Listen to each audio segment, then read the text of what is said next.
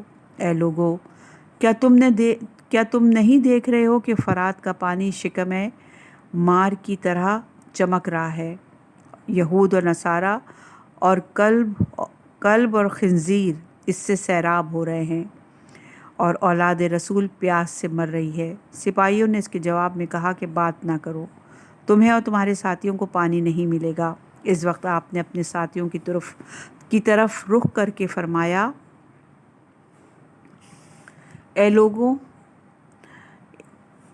آپ نے فرمایا کہ ان لوگوں پر شیطان غالب آ گیا ہے، ان سے خدا کے ذکر کو بھلا دیا ہے۔ یہ لوگ شیطان کا گروہ ہیں، یاد رکھو کہ یہ شیطان کے گروہ والے خسارہ اٹھانے والے لوگ ہیں۔ پھر آپ نے یہ اشعار ارشاد فرمائے، اے بدترین لوگوں، تم اپنے ظلم و جور میں حد سے بڑھے ہوئے ہو، اور تم نے ہمارے بارے میں محمد رسول اللہ کی مخالفت کی ہے۔ کیا بہترین خلق خدا نے ہمارے بارے میں تم سے وصیت نہیں کی تھی؟ اور کیا اللہ کے برگزیدہ احمد مجتبیٰ میرے جد نہیں تھے؟ کیا فاطمہ زہرا میری ماں نہیں تھیں؟ اور کیا میرے والد علی نہیں تھے، جو رسول خیر الانام کے بھائی تھے؟ اس گناہ پر تم ملعون اور سوار ہو گئے ہو، اور عنقریب جہنم کی بھڑکتی ہوئی آگ میں ڈال دیے جاؤ گے۔ اس کے بعد آپ نے اس خطبہ مبارک کا آغاز فرمایا، ساری تعریف اس اللہ کے لیے ہے جس نے دنیا کو خلق فرمایا اور اسے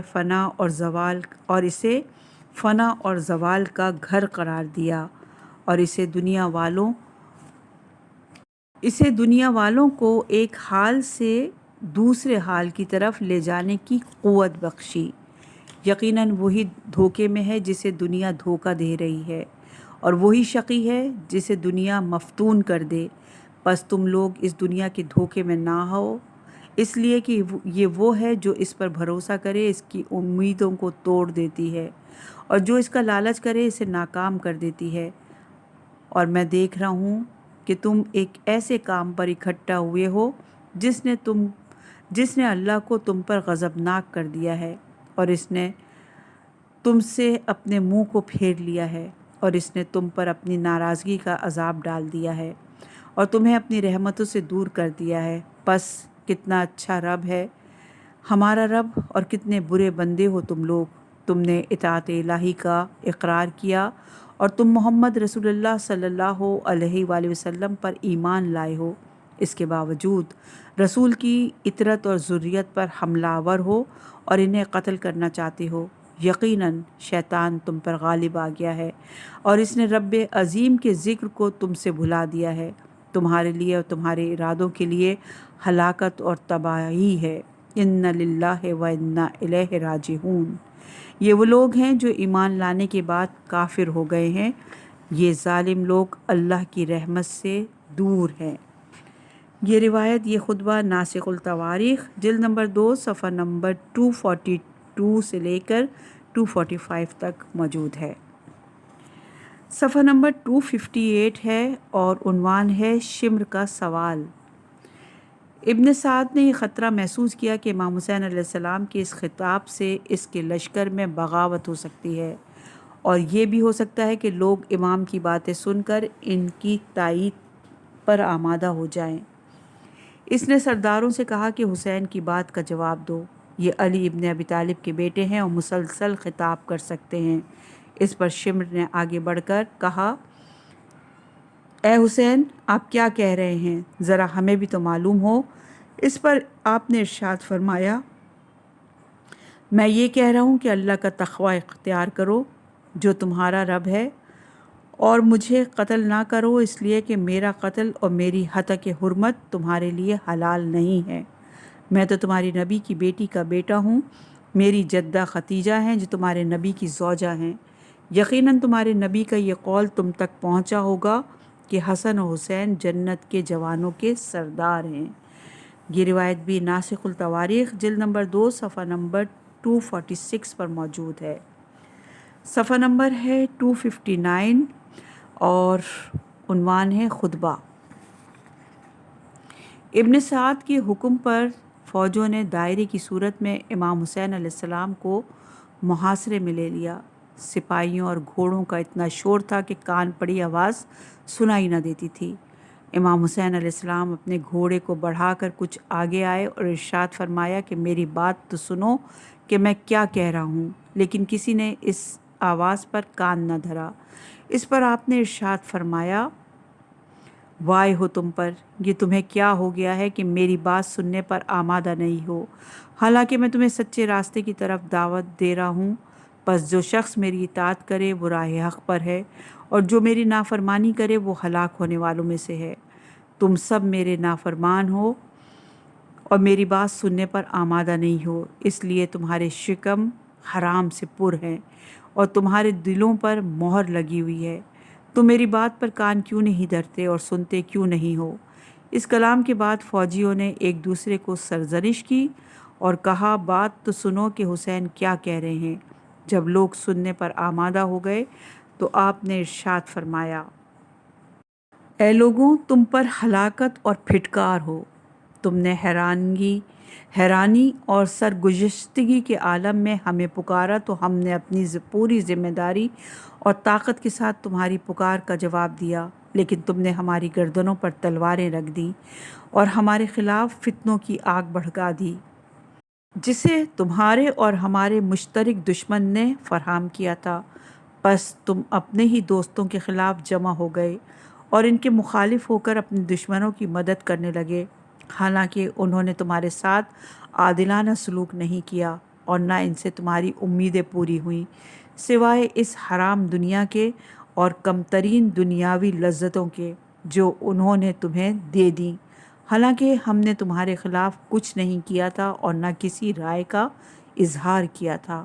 پس تم پر پھٹکاریں کیوں نہ پڑیں کہ تم نے ہم سے کراہت کی اور ہمیں چھوڑ دیا اور ہمارے خلاف فوجیں آمادہ کیں، حالانکہ ابھی تلواریں نہیں کھینچی تھیں اور دل مطمئن تھے اور رائے مضبوط تھی، لیکن تم نے فتنہ و جنگ کی طرف جانے میں ایسی تیزی دکھلائی جیسے پروانوں کی پرواز ہو، اور تم اس صورت سے حملہ ور ہوئے جیسے ٹڈیوں کا حملہ ہو۔ تم لوگ کتنے برے لوگ ہو، تم اس امت کے سرکش افراد ہو، تم یکجہتی کو پرگاندہ کرنے والے ہو، تم قرآن کے منکر ہو، تم شیطان کے پیروکار ہو، تم گناہ گاروں کی جمعیت ہو، تم قرآن میں تحریف کرنے اور سنت رسول کے مٹانے والے ہو، تم اولاد انبیاء کے قاتل اور ذریت اوصیاء کے ہلاک کرنے والے ہو، تم بد نسلوں کو نسب میں شامل کرنے والے لوگ ہو اور دینداروں کو اذیت دینے والے ہو، تم ان مذاق اڑانے والوں کے مددگار ہو جنہوں نے قرآن کو پارا پارا کر دیا۔ تم لوگ ابو سفیان اور اس کے پیروکاروں پر اعتماد کرتے ہو اور ہماری نصرت سے گریزاں ہو۔ ہاں، خدا گواہ ہے کہ ساتھ چھوڑنا تمہارے نزدیک اچھی بات ہے اور یہ صفت تمہاری رگوں میں دوڑ رہی ہے، اور یہ صفت تمہارے اصول اور فروع کو میراث میں ملی ہے، اور تمہارے دل اسی پر قائم ہیں اور تمہارے سینے اس سے بھرے ہوئے ہیں۔ تم خبیث ترین چیز ہو ناصب کے لیے اور کم ترین لقمہ ہو غاصب کے لیے۔ آگاہ ہو جاؤ کہ ان عہد توڑنے والوں پر اللہ کی لعنت ہے جو مضبوط عہد باندھنے کے بعد توڑ دیتے ہیں۔ میں نے اللہ کو تم پر نگران قرار دے دیا ہے، اللہ گواہ ہے، تم وہی لوگ ہو۔ آگاہ ہو جاؤ کہ بد نسل شخص کے بد نسل بیٹے نے دو باتوں میں سے ایک پر ہمیں محصور کر دیا ہے کہ یا تو ہم جنگ کریں یا ذلت کی بیعت کریں، اور میں اس پستی اور ذلت کو ہرگز قبول نہیں کروں گا۔ اللہ اور اس کے رسول صلی اللہ علیہ وآلہ وسلم اس بات پر راضی نہیں ہیں، اور خوش کردار آبا و اجداد، پاک و پاکیزہ مائیں، باعزت لوگ اور عزت دار نفوس کریمانہ موت کے مقابلے میں ذلت والی ہلاکت کو پسند نہیں کرتے۔ آگاہ ہو جاؤ کہ میں نے تمہیں اپنے اقدام کا سبب بھی بتلا دیا اور تمہیں نصیحت بھی کر دی۔ آگاہ ہو جاؤ کہ میں اصحاب اور انصار کی کمی کے باوجود جنگ پر تیار ہوں۔ پھر آپ نے یہ اشعار پڑھے: اگر ہم جنگ میں کامیاب ہو جائیں تو ہمیشہ ہی کامیاب ہوتے ہیں، اور اگر شکست کھا جائیں تو پھر بھی شکست خوردہ نہیں ہے۔ بزدلی ہماری عادت نہیں ہے، لیکن موت ہمارے لیے ہے اور حکومت دوسروں کے لیے۔ موت کا ناقہ اگر لوگوں کے اوپر سے اپنا سینہ ہٹا لے تو دوسرے لوگوں پر رکھ دیتا ہے۔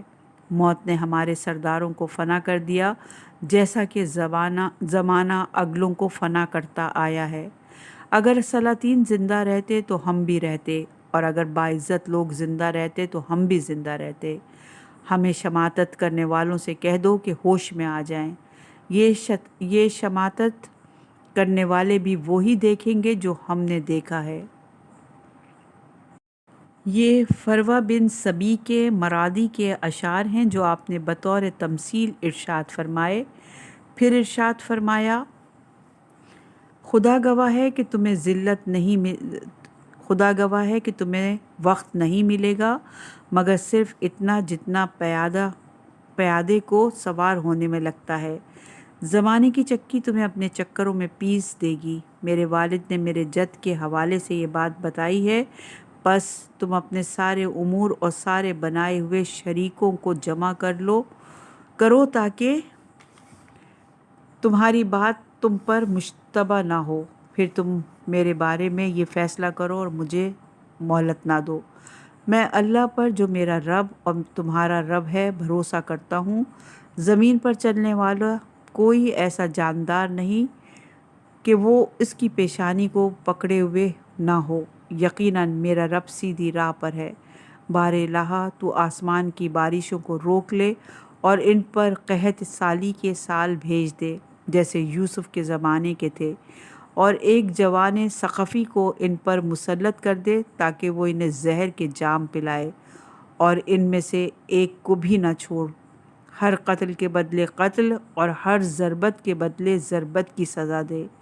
یہ انتقام میرے اور دوستوں اور پیروکاروں اور اہل بیت کی طرف سے لے اس لیے کہ ان لوگوں نے ہمیں دھوکہ دیا، ہماری تکذیب کی اور ہمیں اکیلا چھوڑ دیا، اور یقیناً تو ہمارا رب ہے۔ ہم تجھ پر ہی بھروسہ کرتے ہیں اور تجھی سے رجوع کرتے ہیں، اور ہماری بازگشت تیری ہی طرف ہے۔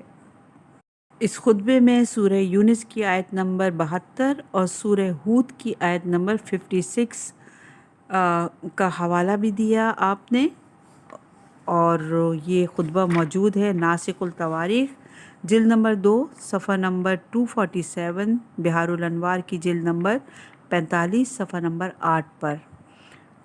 صفحہ نمبر ہے 263، عنوان ہے پسر سعد سے گفتگو۔ امام حسین علیہ السلام نے خطبے کے بعد سوال کیا کہ عمر بن سعد کہاں ہے؟ اسے بلاؤ۔